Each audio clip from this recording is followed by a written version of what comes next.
So, Jacksepticeye might owe himself an apology, because for the past few years he's been throwing little jabs at MrBeast. And at the time, people treated him like he was just being salty. But now, with everything that's been happening around Jimmy lately, people are starting to look back and go, wait, Jack might have actually been cooking. And the funny part is, this whole thing started over what should have been a throwaway joke. Back in September 2023, Jack was doing one of those lie detector videos with Tommy and Knit. And that answer alone started a whole debate online. Now, Jack, a completely unrelated question. Do you like MrBeast? No. Jack, do you think MrBeast ruined YouTube? Yes. Because if you really think about it, Jack comes from a completely different era of YouTube. Him, Markiplier, DanTDM, that whole group built their channels off the most simple formula imaginable. Set up in their rooms, turn on a crusty webcam, play a game for 45 minutes. That was it. No $1 million sets. No private islands. Just dudes sitting in front of their computers being funny. And for millions of kids growing up, that was YouTube. Then MrBeast enters the scene and suddenly everything becomes Squid Game with a budget. People suffering for money.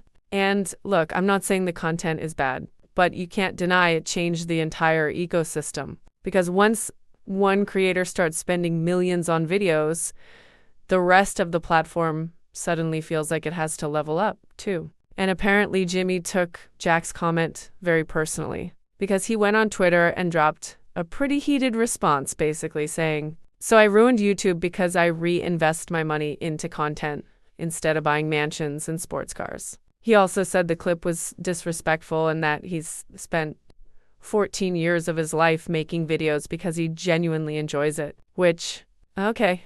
But the internet immediately split into two teams. And honestly, both sides had a point. But here's where things start getting messy, because over the last year, Jimmy has been getting involved in a lot more than just YouTube videos. For example, during the Super Bowl this year, he appeared in an ad promoting AI tools like Slack's AI assistant, which sounds harmless until you remember that half the internet currently thinks AI is about to replace everyone's job. So people weren't exactly thrilled seeing their favorite creator promoting it. But here's the thing. The reason people keep bringing Jack back into this conversation isn't just because of the YouTube debate anymore. It's because Jimmy keeps getting pulled into more and more controversies outside of YouTube videos, like the whole Beast Burger situation.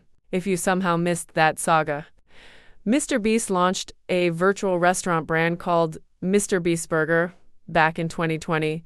The idea sounded genius at the time. Instead of opening real restaurants, they partnered with ghost kitchens across the country so people could order Beast Burgers through delivery apps. And for a while it worked.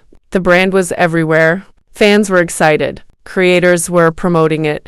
But then things started going left. People kept posting pictures of their orders online and let's just say the food quality looked questionable. Burnt burgers, soggy fries, meals that looked like they lost a fight with the delivery bag. Eventually, Jimmy himself came out saying he wasn't happy with the quality either, and that the company running the operations basically ruined the brand. It got messy enough that he actually sued the company behind the operation, trying to shut the whole thing down because he said it was damaging his reputation. Which is wild when you think about it, because for years MrBeast's entire brand has been built on this image of perfect execution.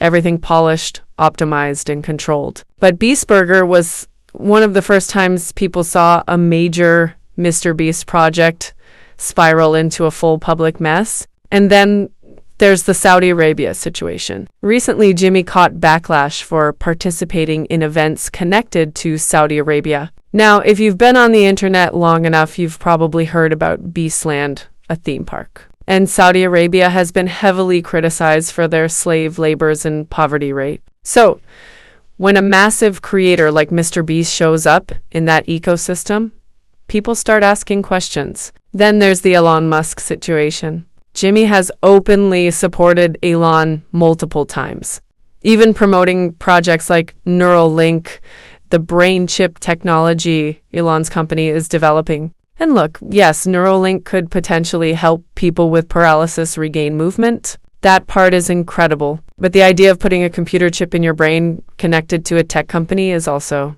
slightly terrifying.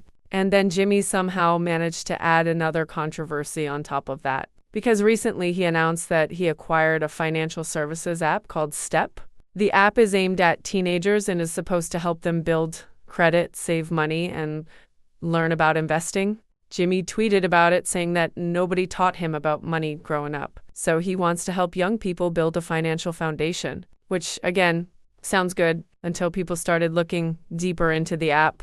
Because some critics say it basically functions like a bank targeting teenagers, offering things like credit cards and financial services. And the second you mix kids and financial products, people start asking questions, especially when loans and interest rates get involved. That's when someone on Twitter tweeted something that really restarted the drama. They said, if you called this guy evil 2 years ago, people would have drone striked your house. And Jacksepticeye, quote, tweeted it because now people are asking the same question again. Was Jack right about him all along? Or are people just looking for reasons to hate the biggest creator on the platform? But I'm curious what you think. Did MrBeast actually change YouTube for the worse? Or did he just adapt to the algorithm better than everyone else? Because depending on who you ask, he either saved YouTube or ruined YouTube. Anyways, let's argue in the comments and subscribe.